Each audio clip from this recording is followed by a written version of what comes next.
son, bienvenue dans cette nouvelle vidéo spéciale Halloween.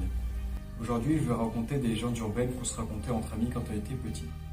Vous en connaissez sûrement quelques-unes. Je les ai réécrites pour les rendre plus détaillées. Et on commence tout de suite avec le sourire de l'ange. Ça s'est passé il y a 5 ans.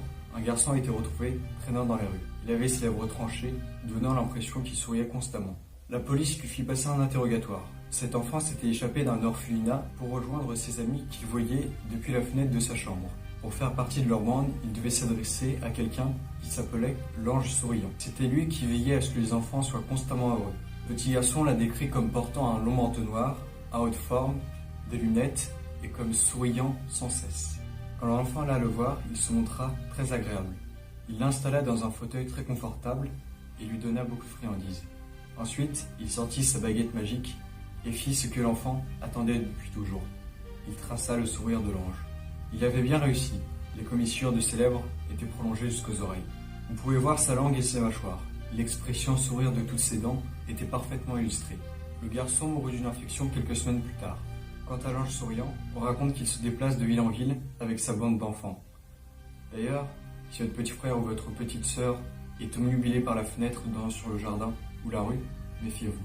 La prochaine que je vais vous raconter est assez mystérieuse et on ignore si elle s'est réellement produite ou pas. Mais elle raconte que quelque part sur le dark web, il y a une retranscription audio de tout ce qui s'est passé. C'est une expérience qui a pour nom Dernière communication avec Dieu. Elle a vu le jour dans les années 60. Les scientifiques très pieux ont décidé d'inverser la tendance qu'avaient les gens à ne plus croire en Dieu.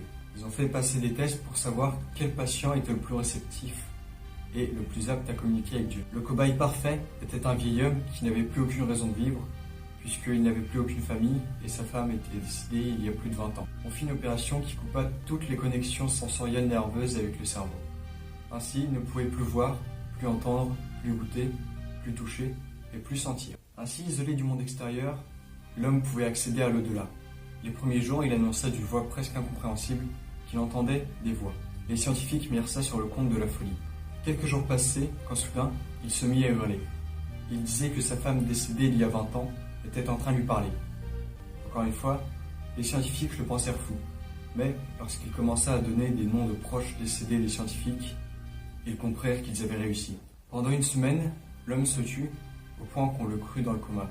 Mais le 8e jour, il annonça d'une voix calme. Ils veulent que je passe de l'autre côté pour les rejoindre au paradis. Impressionné par cette voix claire, les scientifiques lui dirent d'accepter, persuadés que c'était Dieu qui parlait au travers de lui. Le corps du cobaye se détendit. Il était parti. À peine une heure après, l'homme se réveilla en hurlant. Sur son corps, des hématomes et des griffures étaient apparus. Il regarda dans les yeux un des scientifiques de ses yeux aveugles et dit « Il n'y a pas de paradis, il n'y a que l'enfer. » Puis, son corps s'enflamma. Les scientifiques mirent fin à cette expérience et détruisirent tout ce qui avait rapport avec elle. Tout, sauf l'enregistrement audio. L'histoire que je veux raconter à présent se passe quelques jours avant Noël. Madame Hilton et sa fille Suzanne sont au marché en train de faire les courses pour préparer le repas de Noël. À un moment donné, la fille vit une poupée qu'elle aima dès le premier regard. Elle portait un manteau rouge, un béret noir, une jupe rose et des bottines de cuir brun. Son sourire était mystérieux, un peu triste quand on y regardait de plus près. 2 doigts de sa main gauche étaient relevés, formant le V de la victoire. La mère dut tirer sa fille par le bras pour qu'elle quitte le jouet des yeux. Elles finirent les courses et rentrèrent au domicile où leur père attendait. Prétextant avoir oublié quelque chose pour le repas, Madame Hilton sortit et acheta la poupée qui avait tant hypnotisé sa fille.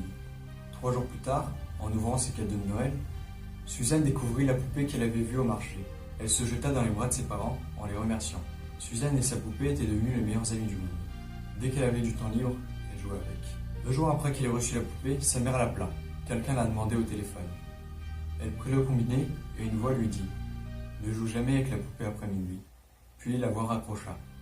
Effrayée, Suzanne se promit de ne pas oublier. Un soir, longtemps après Noël, ses parents allèrent à un dîner d'amis. Ils donnèrent des consignes à la babysitter, embrassèrent leur fille, puis partirent. Après qu'ils eurent mangé, la babysitter coucha Suzanne. Elle attendit que la petite fille s'endorme avant de s'éclipser. Une demi-heure à peine s'était écoulée depuis le départ de la babysitter que Suzanne s'éveilla. Elle se leva. Ses pas la conduisirent jusqu'au coffre à jouets, là où se trouvait la poupée. Alors, bravant l'interdiction, elle jouait avec la poupée, bien que minuit était passé depuis une quinzaine de minutes. Lorsque ses parents revinrent, vers 3 heures, ils virent de la lumière sous la porte de la chambre de leur fille. Lorsqu'ils l'ouvrirent, ils trouvèrent Suzanne, pendue au plafonnier avec ses propres boyaux. Par terre, gisait la poupée, son sourire avait quelque chose de plus joyeux. Et à présent, 3 des doigts de la main gauche étaient relevés. Vous connaissez probablement le récit que je vais conter maintenant. Il s'est déroulé il y a 40 ans, dans les années 80. C'était dans une ville de l'Oregon. Les parents de Samantha lui avaient acheté un chien pour lui tenir compagnie lorsqu'il s'absentait, ce qu'il faisait souvent. Un jeudi soir, ils avaient un dîner d'affaires. Ils laissèrent donc Samantha avec des instructions pour préparer le dîner. Elle mangea, se lava, puis se coucha.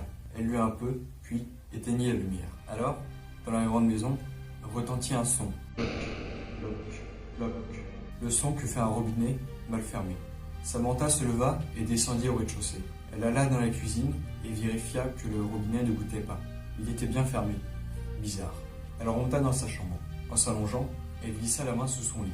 Son chien la lécha, comme à son habitude. Elle sourit, puis éteignit à nouveau la lumière.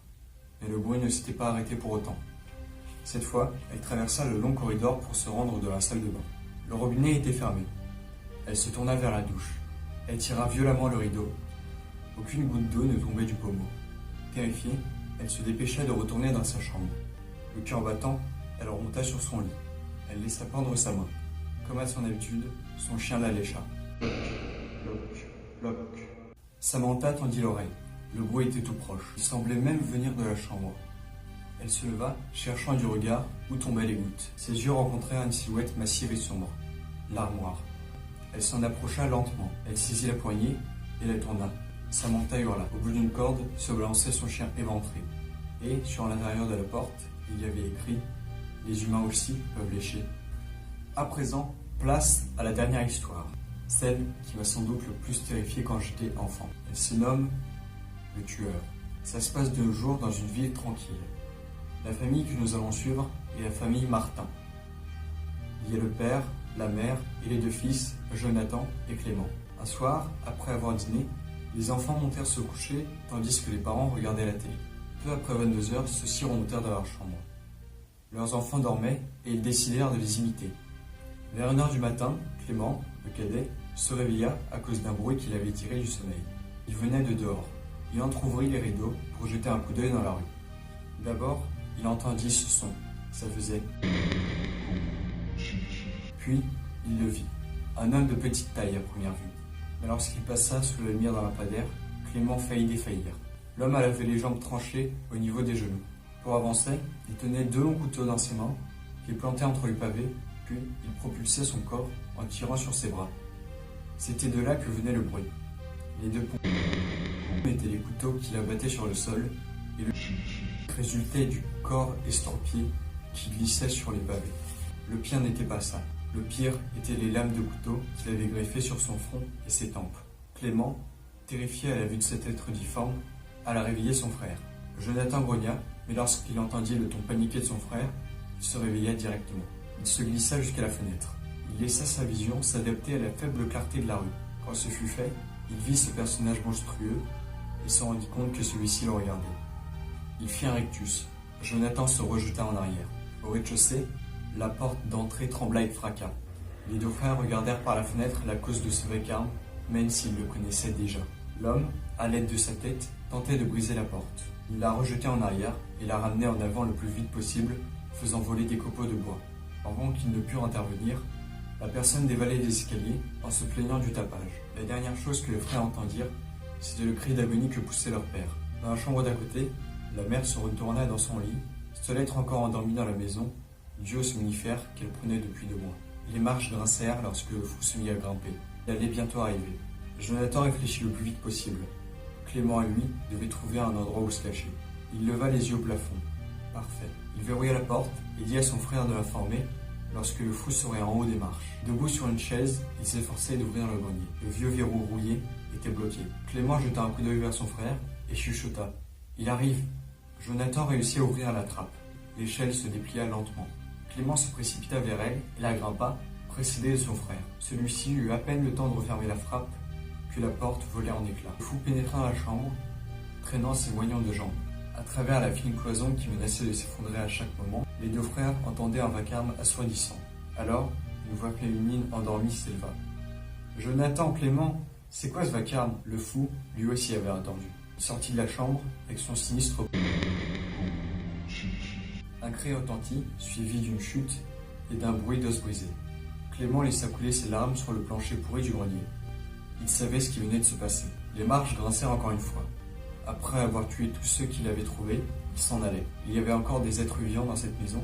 Il le sentait, mais où? Cette question taraudait son esprit dérangé. Jonathan et Clément descendirent du grenier en larmes. Ils passèrent dans le couloir. Ils devaient appeler la police. Clément marcha sur quelque chose de glissant. Un serpent? Il tourna sa tête vers la pièce d'où semblait provenir le reptile. Son estomac se souleva et son contenu se répandit sur le sol déjà couvert de sang. Devant lui, gisait sa mère, le ventre ouvert et le crâne défoncé. Il restait juste quelques touffes de cheveux, arrachés à un bout de cuir chevelu qui pendait sur le côté. Il rejoignit son frère en titubant et en trébuchant sur ce qui n'était pas un serpent. Ensemble, ils descendirent au rez-de-chaussée.